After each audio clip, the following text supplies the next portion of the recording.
오늘 말씀 제목이 심판과 구원입니다.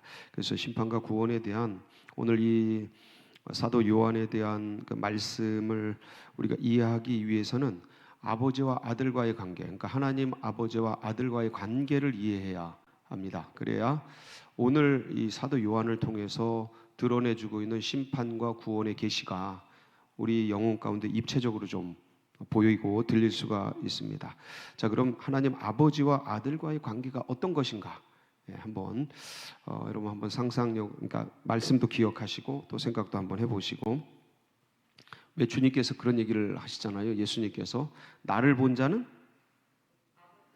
아버지를 보았다. 이 아버지는 누구셔요? 하나님 아버지요. 요한복음 14장 9절이죠. 거기 보면 말씀이 기록돼 시작. 예수께서 이르시되 빌립아 내가 이렇게 오래 너희와 함께 있으되 네가 나를 알지 못하느냐?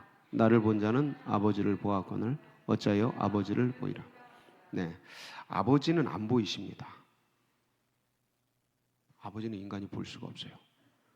인간이 볼 수 있는 아버지 전체가 누구셔요? 예수님. 그래서 나와 아버지는 하나이다. 요한복음 10장 30절이죠. 10장 30절.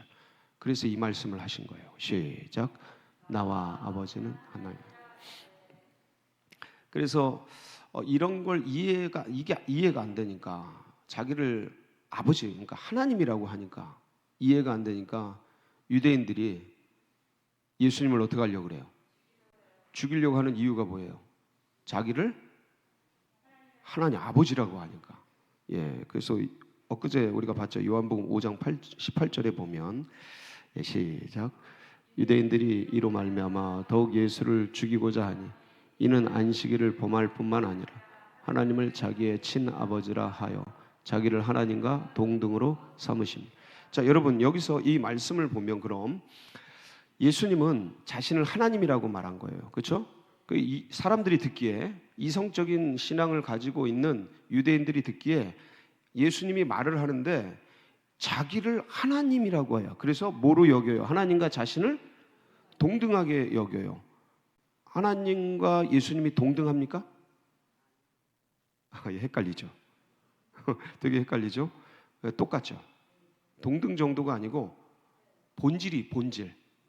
그러니까 인간을 쭉 짜면 나오는 게 본질이 있잖아요. 그러니까 하나님을 쭉 짜면 하나님은 안 보여요. 근데 하나님을 쭉 짜서 보일 수 있게 하면 그게 누구예요? 예수님이셔요. 그래서 빌립보서 2장 6절에 보면 이 말씀이 있는 거예요. 이 본체라는 게 본질이라는 뜻이에요. 시작. 그는 근본 하나님의 본체시나 하나님과 동등됨을 취할 것으로 여기지 아니야. 자, 그러면 하나님의 본체, 하나님의 본질이 뭐라는 거예요? 그라는 거죠. 그가 누구예요? 예수님이시죠. 그분은 뭐하고 같아요? 하나님과 동등하신 분이라는 거예요. 같은 분이시라는 거예요. 그러니까 이게 삼위일체가 인간의 이성으로는 이해가 안 됩니다. 신앙으로 이해하는 건데 이성적 영역이 아니에요. 영역이 다 달라요. 영적 영역이란 말이에요. 그러니까 이게 뭐 공이 색이고 색이 공이고 없는 것이 있는 것이고 있는 것이 없는 것이고 이 말이랑 거의 비슷해요. 뭔 말이야 이게? 근데 사실 맞아요. 이게 없는 세상인데 있잖아요. 있는 세상인데 까고 들어가면 없어요. 이게 과학적으로도 규명이 됐어요. 그러니까 이 말이 되게 그러니까 0이 6이고 6이 0이다. 이 말하고 똑같은 거예요. 공 즉시 색, 색 즉시 공. 이게 유교에서도 이런 걸 원리적으로 규명을 하거든요. 음양의 이론을 통해서 우주가 생성되고 우주의 원리가 돌아가는 거를 인간이 이성으로 납득하려고 하는 게 유교예요. 음양 오행설이나 이런 철학들이에요. 그러니까 하나님 없이 이 세계가 존재하는 것을 이해하려고 하는 인간의 시도가 철학이고 이런 음양 오행설이고 이런 것들이거든요.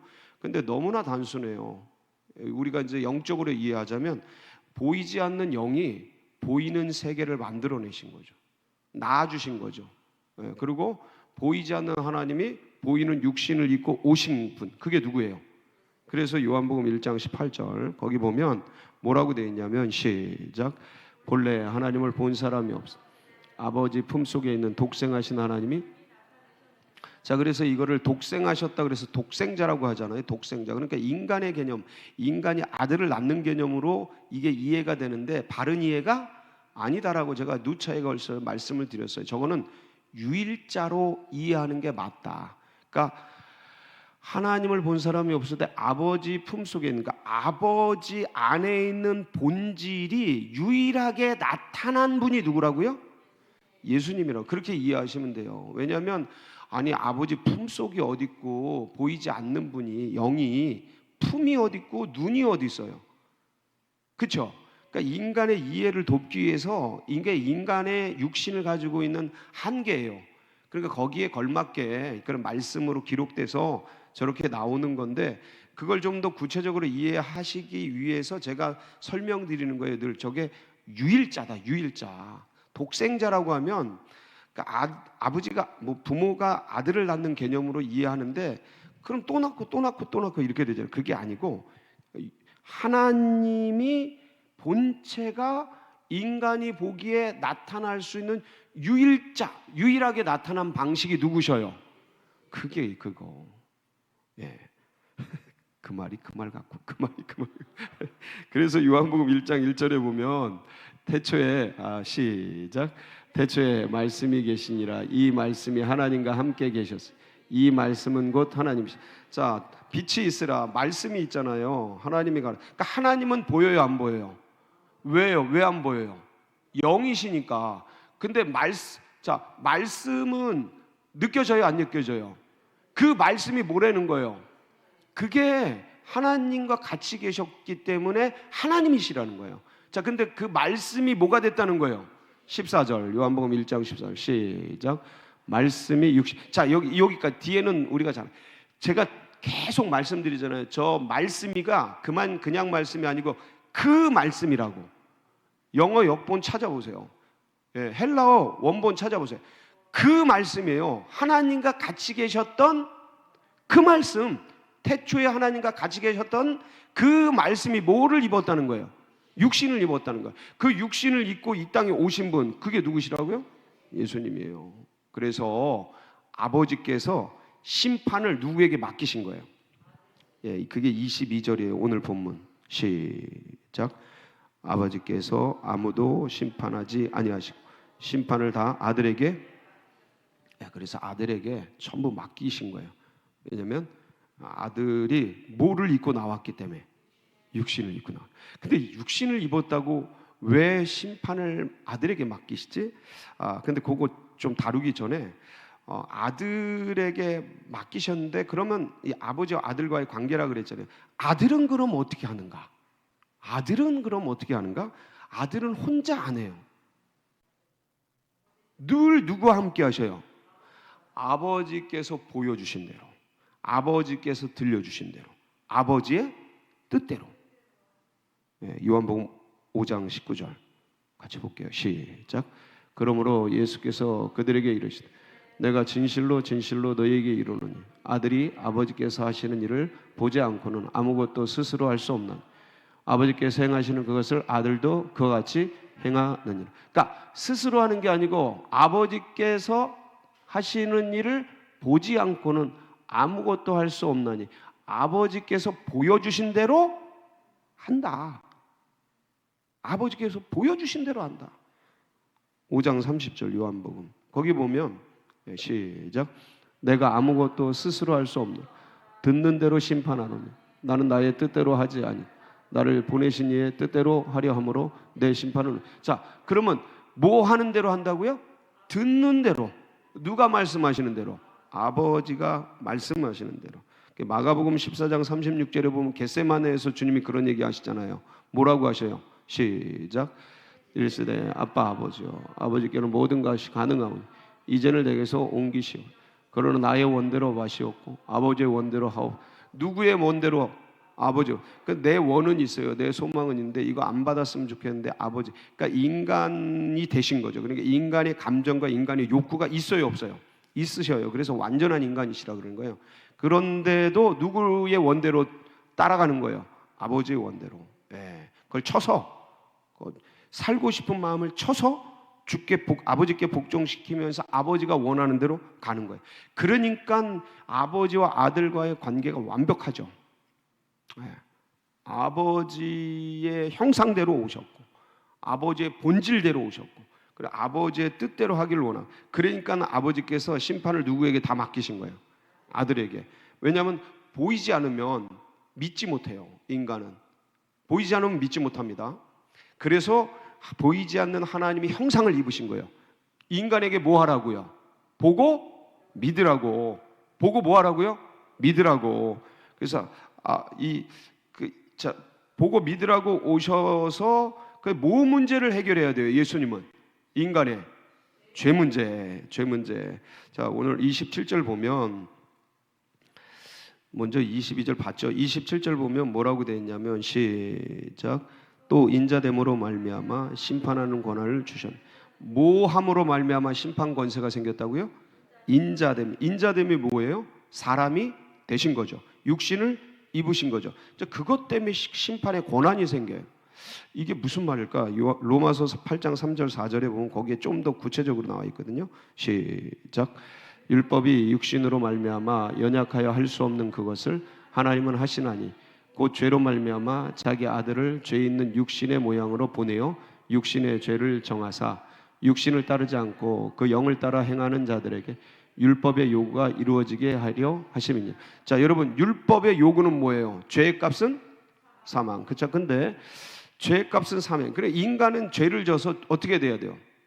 죽어야 돼요. 그러니까 이게 율법의 요구예요. 예, 율법의 요구인데, 거기 보면 3절에 보면 죄의 아들을 죄 있는이라는 게 아들이 죄가 있다라는 소리가 아니고 이 모양이 죄를 질 수 있는 이 소리예요. 영은 죄를 질 수 있어요, 없어요? 없다니까요. 이건 제가 누차 얘기했잖아요. 영이 어떻게 죄를 지어요? 형상이 없는데. 예?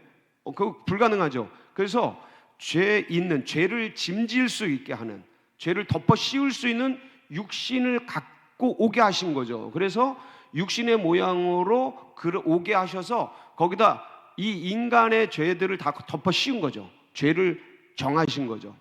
그래서 그 예수님이 돌아가시는 거예요. 돌아가시는데, 그래서 죄를 지은 인간의 죄를 짐지고 돌아가시니까 이 돌아가신 예수님을 믿을 때 이 사람의 죄가, 율법의 요구가, 죄의 싹슨 사망의 요구가 예수님 안에서 어떻게 되게? 이루어지게, 성취되게. 그래서 이제 그렇게 돌아가시잖아요. 그러면 예수님은 인간의 모든 죄를 짊어지고 죽으셨기 때문에 이게 어떻게 성취가 되냐면, 이거를 믿을 때, 인간이 영접할 때 이 놀라운 죄 씻음과 영생을 얻는, 죽음을 이기고 영이 부활하는 이 놀라운 역사가 성취되게 원리적으로 만드신 거예요. 그래서 그러면 이제 심판이 언제 이루어지냐면, 영생이 언제 이루어져요? 이것을 어떻게 할 때? 이 예수님을 영접할 때 영생이 성취가 돼요. 자, 근데 믿지 않으면 이미 심판받은 그대로 심판체로 되는 거예요. 그러니까 주님은 심판하러 온 게 아니고 뭐 하러 온 거예요? 구원하러 온 거예요. 요한복음 1장 14절로 18절이 이 말씀을 해석한 거거든요. 지금 제가 잘 되도 않는 말씀을 통해서 이해시키려고 한 이 언어들을 성경에 이렇게 기록을 한 겁니다. 시작. 말씀이 육신이 되어 우리 가운데 거하심.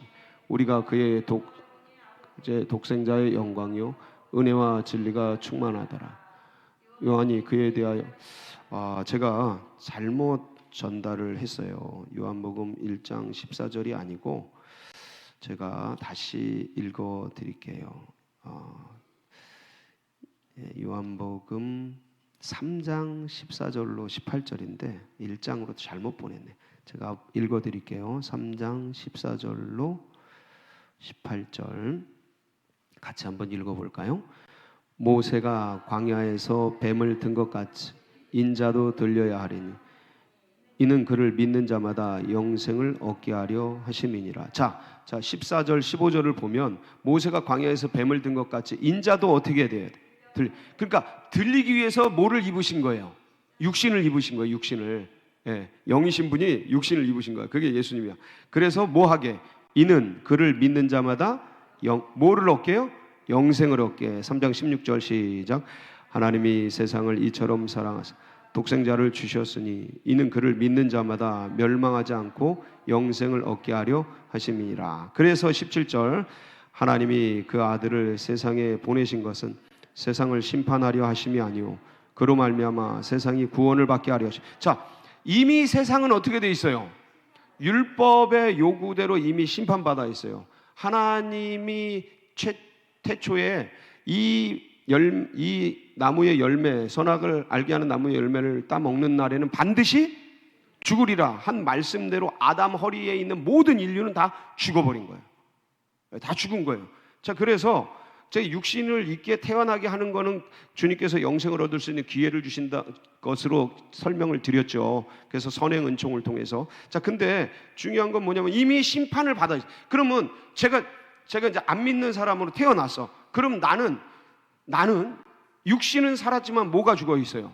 영이 죽어 있어. 그럼 100년 뒤에 나는 어떻게 돼요? 죽어요. 그럼 하나님 눈에서 나는 어떤 존재예요? 죽은 존재지.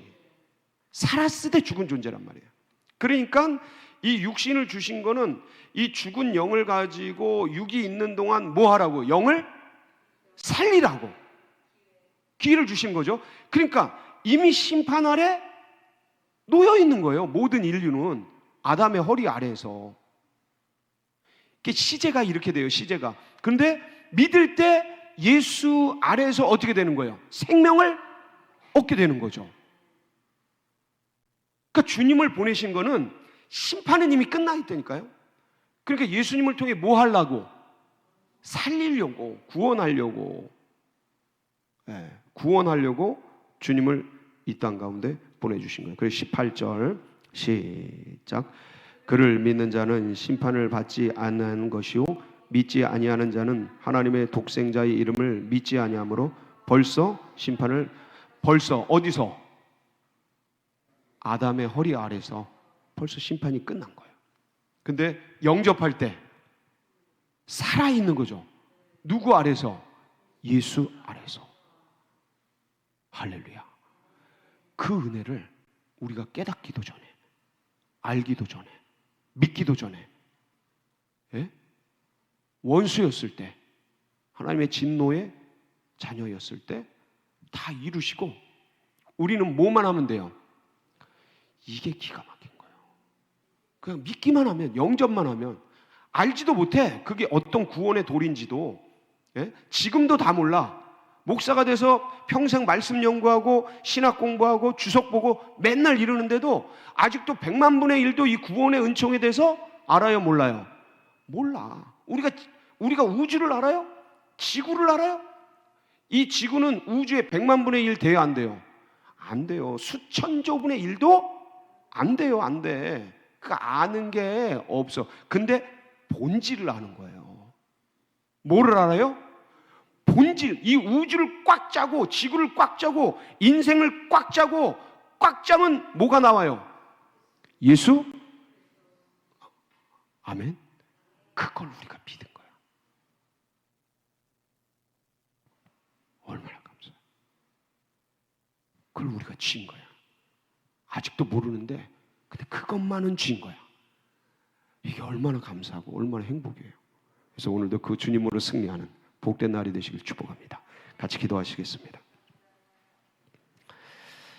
그냥 감사죠. 그냥 감사하고 참 은혜고 축복이고 어떻게 우리를 이렇게 귀히 여겨주셔서 이런 보배로운 질그릇 같은 이 몸에 보배를 담으시고 믿게 하시고 의지하며 살아갈 수 있도록 구원 주시고 너무 감사해요.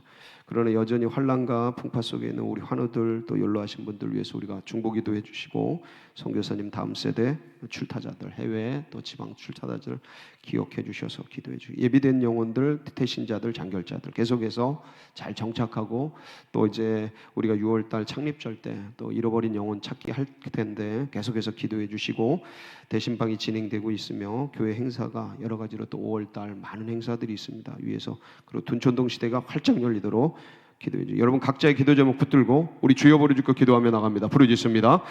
주여 주여 주여